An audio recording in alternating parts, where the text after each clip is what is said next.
আসন্ন জাতীয় সংসদ এবং গণভোট যে অনুষ্ঠিত হবে, জাতীয় সংসদ নির্বাচন আর গণভোটের প্রচারণা শুরু হয়েছে।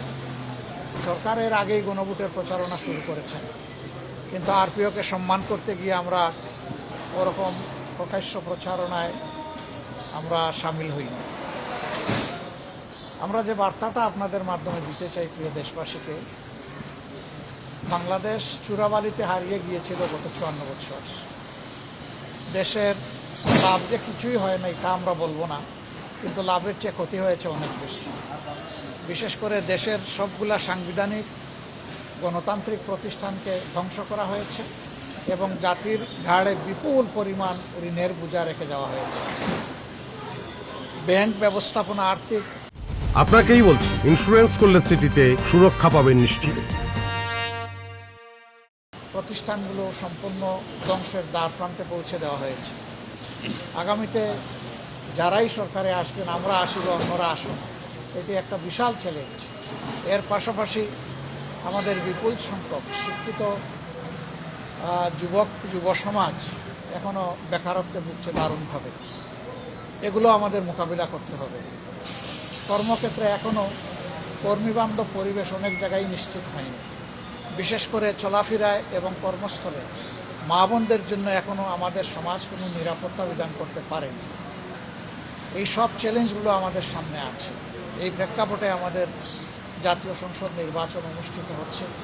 আমাদের প্রথম বার্তা হচ্ছে, দেশের স্বার্থে একটা জায়গায় সকলেরই ঐক্যবদ্ধ থাকা উচিত। 2 নম্বর হচ্ছে, পরস্পরকে আঘাত না করে নিজের কর্মসূচি নিয়ে জনগণের কাছে যাওয়া প্রয়োজন। জনগণ যাদেরকেই তাদের মূল্যবান ভোট দিয়ে, সমর্থন দিয়ে, ভালোবাসা দিয়ে কবুল করে নেবে, গ্রহণ করে নেবে, আমাদের সকলের তার প্রতি শ্রদ্ধা প্রদর্শন করা উচিত। ভিন্ন কোনো কায়দায় নির্বাচনের ফলাফলকে প্রভাবিত করার যে কোনো অসৎ উদ্দেশ্য থেকে সকলেরই বিরত থাকা উচিত। রাষ্ট্রের কোনো পর্যায়ের কারোই এতে সম্পৃক্ত হওয়া উচিত নয়। এরপরে আমরা জীবনের এই প্রথমবারের মতো আমরা মূল থেকেই এই পরিবর্তনের 24-এর পরিবর্তনের গোড়া থেকে আমরা দাবি তুলেছিলাম যে বিদেশে আমাদের বিপুল পরিমাণ প্রবাসীরা বসবাস করেন। তারা খেটে খুঁটে নিজেদের ঘাম জড়িয়ে যেটুকু উপার্জন করেন, দেশের জন্য রিমিটেন্স আকারে তাই পাঠান এবং অর্থনীতির চাকাকে মূলত এটাই সচল রেখেছে। তাদের ভোটের অধিকারটা সেরকম ছিল না। আমরা দাবি তুলেছিলাম যে প্রবাসীদের ভোটের অধিকার নিশ্চিত করতে হবে। এই দাবিতে আমরা আন্দোলন করেছি, বিভিন্ন জায়গায় স্মারকলিপি পেশ করেছি। শেষ পর্যন্ত সরকার এবং নির্বাচন কমিশন আমাদের এই দাবির প্রতি সম্মান প্রদর্শন করেছে। আমরা তাদের প্রতি কৃতজ্ঞ এবং ধন্যবাদ জানাই।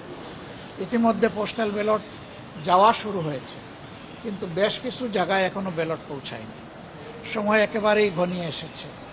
আমরা নির্বাচন কমিশনকে এই ব্যাপারে যথাযথ উদ্যোগ নেওয়ার জন্য অনুরোধ করব। এটা যেন নিশ্চিত হয় এমন সময়ের ভিতরে, যাতে করে এই ব্যালট আবার ভোট নিয়ে ফেরত আসতে পারে। যদি তা না আসতে পারে, তাহলে এটা জাতির জন্য খুবই দুর্ভাগ্য হবে।